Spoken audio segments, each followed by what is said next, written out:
Kill the monster before he tells his story, otherwise, you will start loving him too. The first time I heard this quote, I hated it because it sounds like heartless. How can you call someone a monster without knowing what they have been gone through? So I kind of disagreed until life taught me what actually it meant. The truth is, almost nobody is born toxic, nobody is born manipulative, nobody is born emotionally unavailable. People become that way. Maybe they were abandoned, maybe they were betrayed, maybe they spent years begging for love they never received. Every scar has a story, and when you hear that story, your heart changes. You stop seeing the pain they caused, you only see the pain they carried.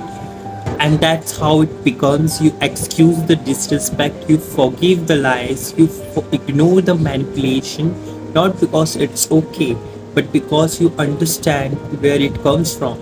You tell yourself they didn't mean it, they have been gone through something. They will change. One more chance, just one more chance, and then another. Don't even recognize yourself anymore. Empathy. It's the most one of the beautiful qualities that human can have. But empathy without boundaries becomes a self-destruction. You can understand someone's pains without volunteering to become the next chapter of it. You can understand someone's pain without becoming another victim of it. Because understanding is not same as accepting. Forgiveness is not a permission. The hardest people to walk away from are not always the worst people. Sometimes they are the people are hurting. That's what makes living so painful because you don't hate them, you can't keep them losing yourself to save them. You just can't keep losing yourself trying to save them. And here's the part nobody talks about while you are busy understanding their story. Who's understanding yours?